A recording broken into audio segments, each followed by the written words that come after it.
هي صح. بس الاربعه لما طلعت اول حاجه كتبتها فوق ان هي هتعالج اللي هي الفصول الموجوده. يبقى احنا هنمشي على بس الاربعه. طب هو من حقه يعرف اذا كانت فعلا عالجتها ولا لا.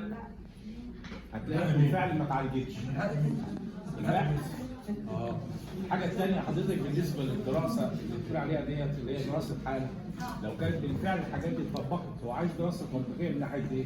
هياخد البيانات الموجوده فعلا في البنك وهيطبق عليها الكلام اللي هو الجديد. دي تبقى دراسه منطقيه وليس دراسه حاله. حاله يعني حاجه فعلا. لا لسه دكتور نبيل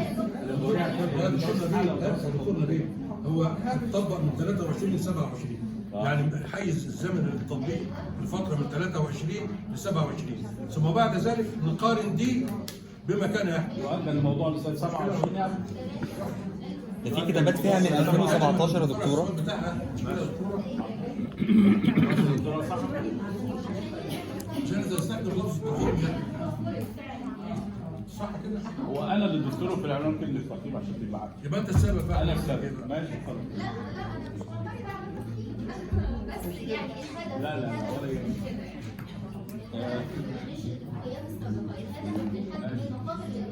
حاضر. دكتور محمد سلام. اتفضل. هو في ميزه للباحث ان هو شغال في المكان وبالتالي شاف حماس شديد منه في الموضوع والحماس ده مش عايزه يعني يخليه يخش في موضوعات ممكن تتشعب منه. المشكله قائمه، انتخاب الائتمان فعلا قائمه محتاجه ان احنا ندرسها. الفكره انا موافق على الموضوع بس مع تغيير او تعديل في الموضوع.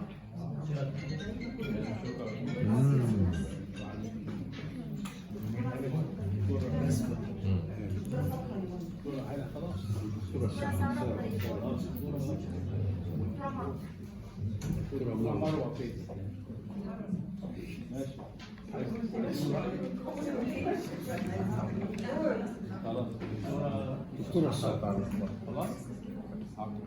دكتورة سارة وبسمة واسماء. اتفضل يلا روح. الموضوع الثالث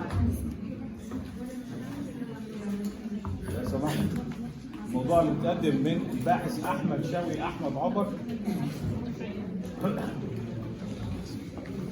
عنوان مدخل مقترح لتطوير المراجعه الداخليه باستخدام اسلوب هندسه القيمه بهدف الحد من مخاطر المراجعه.